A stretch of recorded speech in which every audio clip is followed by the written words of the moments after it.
Musk had been threatened by the head of Russia's space agency over his attempts to provide Ukraine with internet service.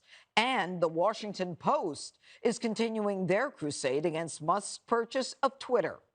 The latest ridiculous attack claims women and people of color will suffer most from the buyout.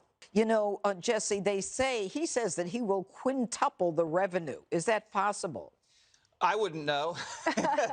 He would know. But yeah, he says he wants to cut costs and do some hiring and actually make sure we get paid for some tweets.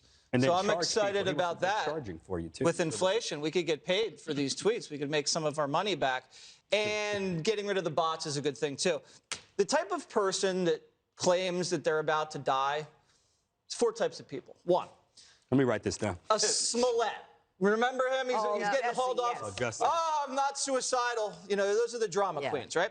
And then there are the people who, like in the liberal media, that make a living destroying other people's lives. But if you criticize them on one little thing, oh my God, death threats, I'm about to die. Those are your hysterical narcissists. And then there's people that actually get death threats, legit ones like Gutfeld, who like actually people hate. Like I get death threats all the time, but they're not specific. Greg gets really specific ones because, as I said, he's so hated on this panel. And then you have Musk, and I think Musk is trolling us. And, you know, he's just having some fun. He's like the most interesting follow on Twitter since Trump got nuked. So, you know, if you say you're that dangerous, that kind of makes you a dangerous man, and that's good for your brand. But I didn't think the Russians would take him out. I thought the deep state would. Well, but with the deep state, the deep state does. I mean, they're not going to say anything about it. But, Greg, you want to put a final thought on this? Yeah, if there was a disease that killed all white men, the New York Times would say, women and minorities hit hardest.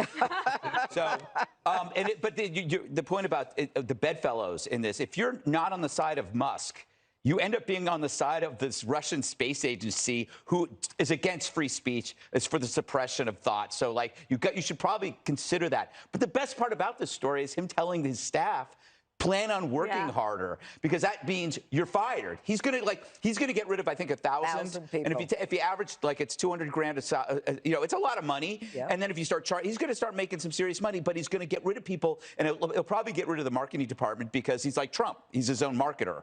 He'll just tweet. So that's, you know, but, you know, everybody that felt they needed a day of rest at Twitter, because they have that, will be gone. You don't need them.